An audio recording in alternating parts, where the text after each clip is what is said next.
Olá, alunos do nono ano. Vamos iniciar mais um estudo do PET.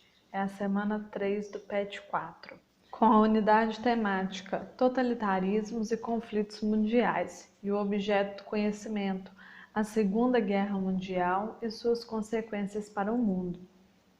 Hoje, nós faremos então um paralelo Segunda Guerra Mundial, Brasil, né? E a situação mesmo da política da boa vizinhança. Então, vou iniciar explicando o que foi essa política da boa vizinhança. Após a crise de 1929, os Estados Unidos buscaram formas de organizar a melhoria do seu mercado, né, a livre concorrência, a partir de uma nova política que não fosse uma política imperialista ou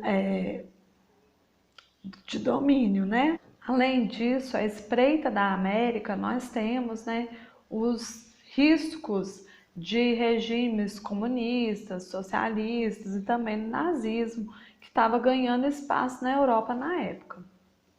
A partir disso, a gente tem a chamada política da boa vizinhança.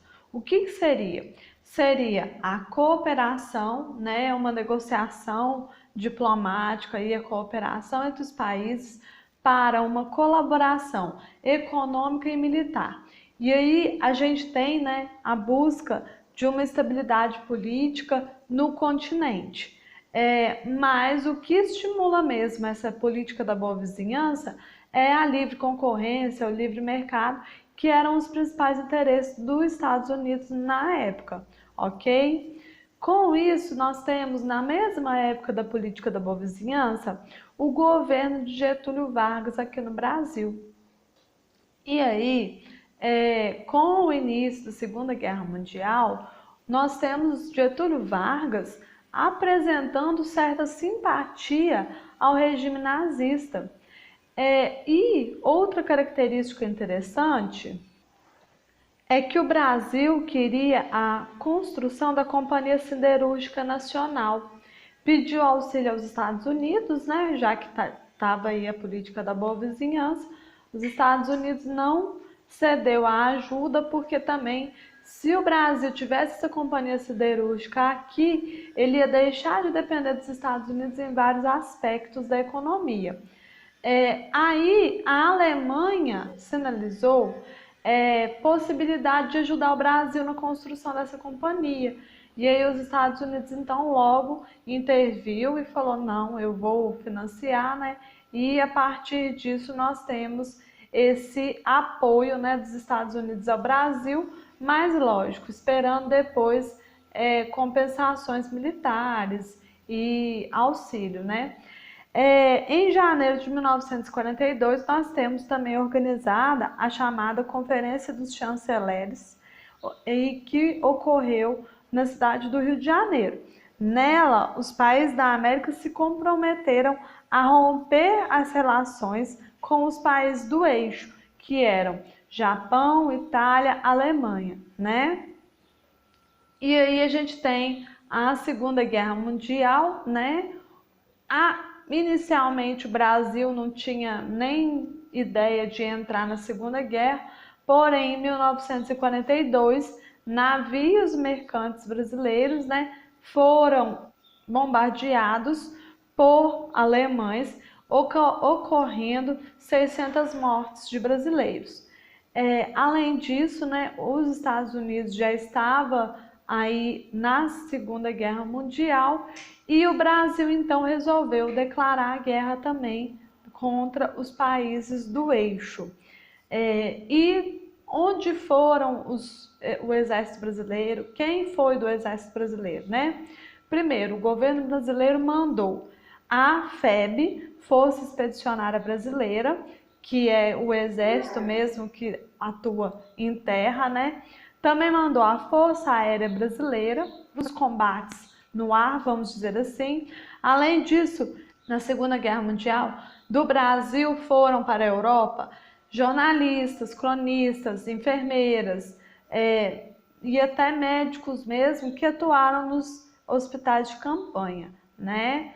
E como foram, né, os combates da Força Expedicionária Brasileira na Segunda Guerra Mundial? Eles ocorreram principalmente na Itália, né, nas cidades de Monte Castelo, na tomada de Montese, e a partir disso nós temos a evidência de que o exército brasileiro ainda era um pouco incapacitado a atuar na guerra, mas apesar disso foram poucas baixas, né? Aproximadamente 500 mortes.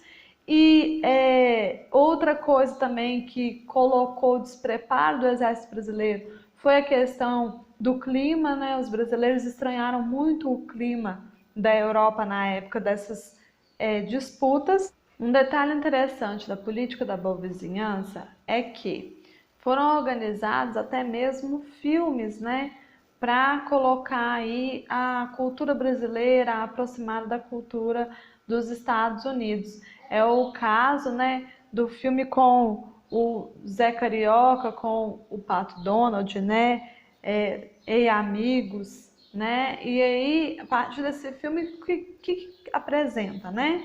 Apresenta o brasileiro como irreverente, como amigável, sempre disponível para o samba, né? Sendo o samba o ritmo colocado como ritmo principal do Brasil, e o Pato Donald representando os Estados Unidos como austero, sério, né? E focado. Além do Zé Carioca, a gente tem também a figura de Carmen Miranda, que foi utilizada para fazer essa aproximação e essa simpatia da população brasileira a essa política da boa vizinhança. Mas o que a gente tem que entender? O interesse dos Estados Unidos era adquirir mercado consumidor, matéria-prima e apoio militar quando necessário, né? Então essa política da boa vizinhança, ela não foi feita por um objetivo legítimo de aproximação das nações da América, cooperação entre elas para fortalecimento das mesmas. Não, o objetivo dos Estados Unidos com a política da boa vizinhança era mesmo a exploração e a continuidade da sua supremacia no continente. Após a Segunda Guerra Mundial, nós temos então alguns problemas evidenciados do governo de Vargas. E quais são esses problemas? Getúlio Vargas fez os exércitos brasileiros lutarem contra o autoritarismo do nazismo. E dentro do governo brasileiro da época, a partir de 1937, no Estado Novo, nós temos um governo extremamente autoritário, né? Então a população começou a ligar os pontos. Uai, mas espera aí, nós lutamos contra o autoritarismo lá fora e aqui dentro a gente vive aí com o Departamento de Imprensa e Propaganda, que não deixa os jornais publicarem o que bem entendem. Além disso, a população não tem muitas liberdades, né? Os sindicatos são mediados. Então, o que está acontecendo? Então, por causa disso, começaram manifestações para a saída do governo de Getúlio Vargas e uma reorganização da democracia brasileira, certo?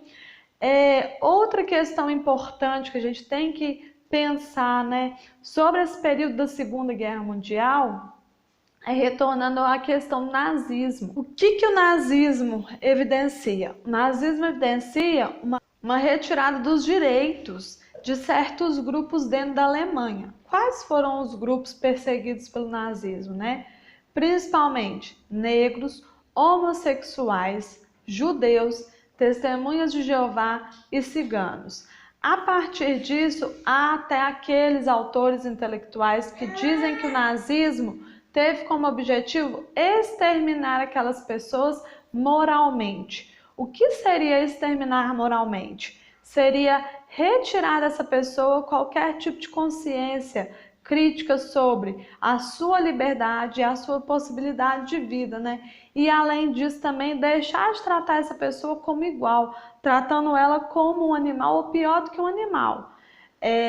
Com isso, né, gente, impede a pessoa de lutar por seus próprios direitos e de perceber os direitos que ela mesma tem, né? Nós temos também o nazismo visto como um crime contra a humanidade. E o que seria crime contra a humanidade?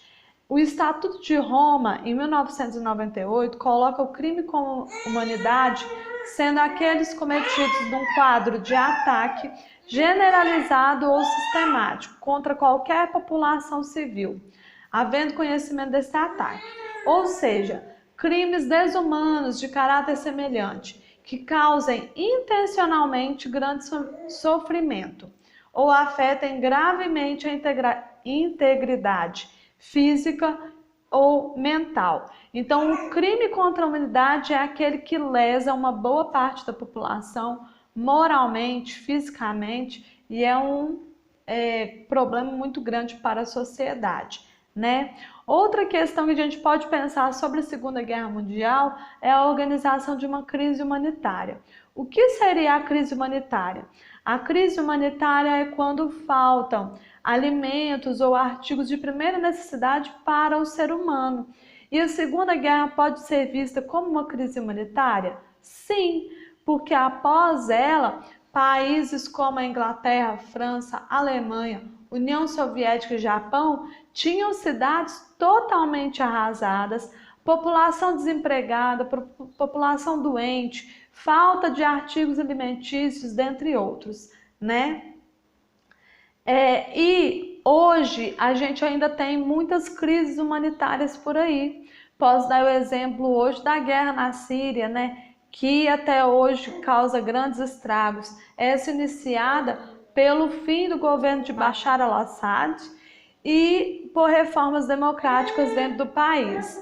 Além disso, nós temos também o exemplo do Sudão do Sul. Nós temos também outros exemplos, como a guerra no Iêmen. Gente, eu espero ter tirado as dúvidas de vocês para essa atividade. Qualquer coisa, estou disponível no WhatsApp e espero as respostas de vocês no e-mail. Até a próxima!